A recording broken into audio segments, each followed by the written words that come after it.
Assalamualaikum warahmatullahi wabarakatuh. Alhamdulillahirobbil alamin. Pada kesempatan ini kita bisa bertemu lagi. Nah, di dalam pertemuan kali ini kita akan membahas topik materi, yakni materi tentang manfaat menghindari penyakit sosial pada mata pelajaran pendidikan agama Islam dengan saya, Jenab Apobi. Nah, selanjutnya adik-adik, kita masuk pada pendahuluan pada materi ini, yakni membahas penyakit sosial merujuk pada masalah sosial yang mempengaruhi kesehatan masyarakat seperti narkoba, alkoholisme, prostitusi, kekerasan dalam rumah tangga, dan gangguan perilaku lainnya. Menghindari penyakit sosial tidak hanya penting untuk kesehatan individu, tetapi juga untuk kesejahteraan masyarakat secara keseluruhan. Dalam tugas ini, kita akan membahas manfaat dari menghindari penyakit sosial. Jadi topik pembahasan kita kali ini pada materi ini yakni bagaimana caranya untuk menghindari penyakit sosial. Nah, apakah di dalam menghindari penyakit sosial akan membawa dampak negatif atau akan membawa dampak positif? Marilah kita akan pelajari materi ini bersama-sama. Selanjutnya kita masuk pada definisi dari penyakit sosial itu sendiri. Penyakit sosial adalah istilah yang digunakan untuk menggambarkan berbagai masalah atau kondisi yang memengaruhi individu dan masyarakat secara negatif. Ini mencakup masalah yang berkaitan dengan perilaku atau kondisi sosial yang dapat merusak kesejahteraan sosial, emosional, atau ekonomi. Adik-adik perlu ketahui bahwa di dalam kita bermasyarakat, di dalam kita hidup, di mana kita tinggal, kalau kita misalnya tinggal di lingkungan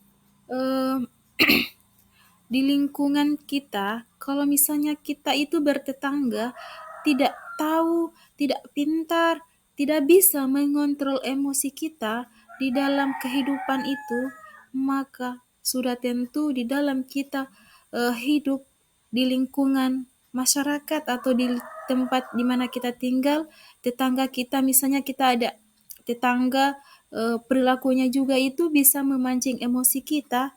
Kalau misalnya kita menuruti emosi kita, maka terjadilah sesuatu yang tidak diharapkan. Maka kalau misalnya ada sesuatu atau ada individu tetangga yang bisa memancing emosi kita, kita pintar untuk mengontrol emosi kita. Selanjutnya, kita masuk pada contoh penyakit sosial itu sendiri. Nah, penyakit sosial itu sendiri ada terbagi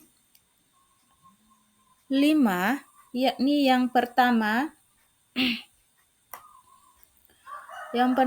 membahas tentang kecanduan, yang kedua kekerasan, yang ketiga kemiskinan, yang keempat diskriminasi dan ketidakadilan sosial, dan yang kelima yakni penyakit mental. Adik-adik ketahui dalam pembahasan penyakit sosial itu sendiri, misalnya kecanduan. Yang pertama kecanduan yaitu ketergantungan pada substansi seperti alkohol, narkoba, atau perilaku adiktif lainnya. Nah, adik-adik, untuk kecanduan ini, misalnya kecanduan pada alkohol, sudah kita ketahui bersama, banyak yang mengonsumsi kecanduan seperti alkohol ya di mana kita tempat tinggal. Jadi kalau misalnya kita sudah mencoba sekali, pasti akan terjadi kecanduan atau keinginan untuk mencoba lagi. Jadi kalau misalnya kita sudah kecanduan, bagaimana caranya kita untuk menghilangkan perlahan-lahan, bukan menghilangkan sekali ya, satu kali. Jadi bagaimana kita menghilangkan perlahan-lahan supaya kita tidak kecanduan lagi dalam hal itu. atau perilaku yang tidak bagus, misalnya kita mempunyai perilaku yang tidak bagus, tolong dihalangkan karena itu akan membuat hidup kita tidak nyaman. Kalau misalnya hidup kita tidak nyaman, hidup kita tidak merasa nyaman di lingkungan di mana kita tempat tinggal, otomatis kita hanya tersisihkan adik-adik ya. Selanjutnya adik-adik, kita masuk pada poin yang kedua, yaitu tentang kekerasan. Nah, kekerasan itu sendiri yakni terjadi dalam bentuk kekerasan domestik, kekerasan antar individu, atau kekerasan dalam masyarakat. Nah, misalnya contoh kekerasan dalam masyarakat yang kita bahas, misalnya kekerasan dalam masyarakat terjadi misalnya perkelahian. Nah, kekerasan misalnya perkelahian, kita mendapat tindakan yang tidak bagus. Nah, kita beri tindakan yang tidak bagus dari orang lain, atau kita memberi kekerasan kepada orang lain. Kita jangan langsung ambil tindakan memberikan tindakan kekerasan ya.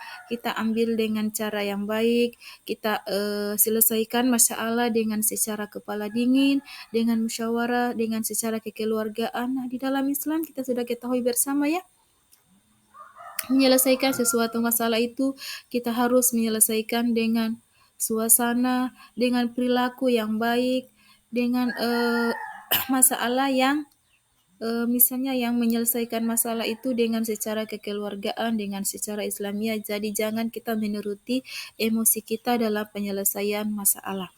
Nah, terus yang ketiga, yakni kemiskinan. Nah, kemiskinan ini juga menjadi suatu penyakit sosial ya adik-adik.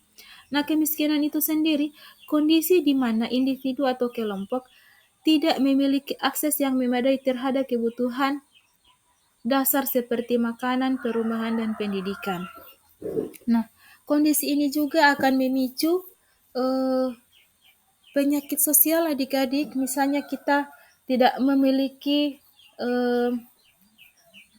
rumah yang seperti orang lain. Misalnya kita bertetangga, rumah kita itu tidak seperti rumah semegah mereka. Jadi kita jangan merasa iri ya adik-adik. Kita jangan merasa tersaingi adik-adik ya. Jadi kita syukuri apa yang kita punya. Jadi kita harus menerima dengan ikhlas.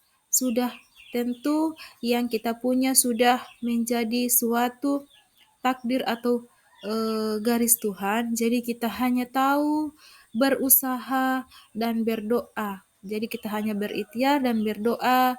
Semua yang kita punya hanyalah semata, tidak selamanya yang kita punya itu milik kita, karena di dalam harta kita ada harta orang lain. Nah, untuk itu adik-adik kita jangan merasa iri ya, jangan merasa iri dengan yang orang lain punya. Jadi syukuri saja apa yang kita punya. Jangan kita kenapa dia ada begini, kenapa kita tidak ada begini. Jangan ya adik-adik, jadi disyukuri saja apa yang kita punya. Jangan merasa iri dengan orang lain.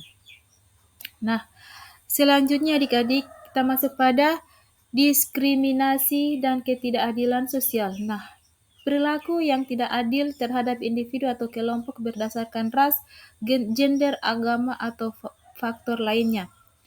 Nah, perlakuan yang tidak adil terhadap, jadi kita jangan melakukan perlakuan yang tidak adil. Misalnya kita orang Gorontalo bertetangga dengan orang Jawa, kita memperlakukan orang Jawa tidak seperti kita memperlakukan orang Gorontalo. Jadi sama ya, kita hidup di dunia ini sama, tidak ada yang beda di mata Tuhan. Kita sama, tidak ada yang beda, hanyalah iman dan ketakwaan kita yang berbeda. Jadi kita jangan pernah membedakan orang lain ya. Kita samakan semua individu yang ada di muka bumi ini. Selanjutnya yaitu penyakit mental. Nah, pada masalah kesehatan mental yang dapat mempengaruhi perilaku citra seseorang seperti depresi atau kecemasan. Nah, itu penyakit mental ya. Jadi kita jangan depresi atau cemas, segala sesuatu kita selesaikan dengan semampu kita. Jadi jangan stres atau depresi ya. Selanjutnya kita masuk pada manfaat menghindari penyakit sosial. Nah, manfaat menghindari penyakit sosial itu sendiri terbagi atas 5. Yang pertama yaitu tentang kesehatan fisik, kesehatan fisik yang lebih baik. Terus yang kedua yakni tentang kesehatan mental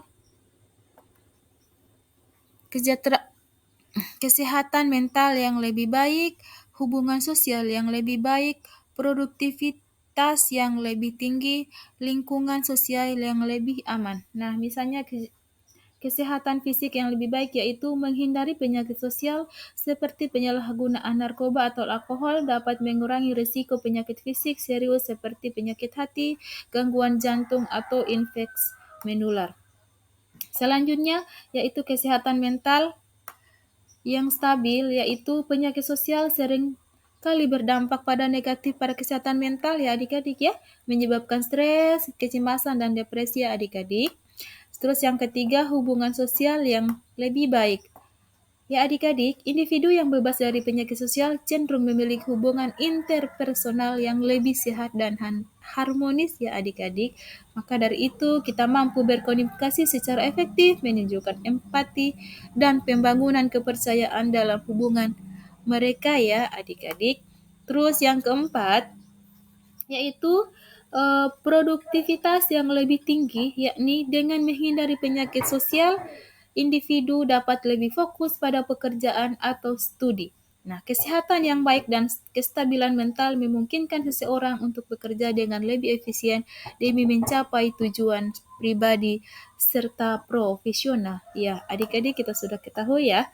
Nah, untuk menghindari kebiasaan ini seperti kecanduan judi dapat meningkatkan produktivitas kerja dan pencapaian karir yang tidak baik ya. Menghindari kebiasaan buruk itu seperti kecanduan judi dapat meningkatkan produktivitas kerja dan pencapaian karir yang tidak bagus. Nah, kita harus menghindari kebiasaan ini ya. Kita harus menghindari kebiasaan buruk seperti kecanduan judi. Kita harus menghindari hal itu. Jadi kalau kita misalnya menghindari hal itu, otomatis kecanduan-kecanduan yang tidak bagus itu akan membawa dampak buruk dalam kehidupan kita. Jadi kecanduan-kecanduan yang buruk itu kita hindari ya adik-adik.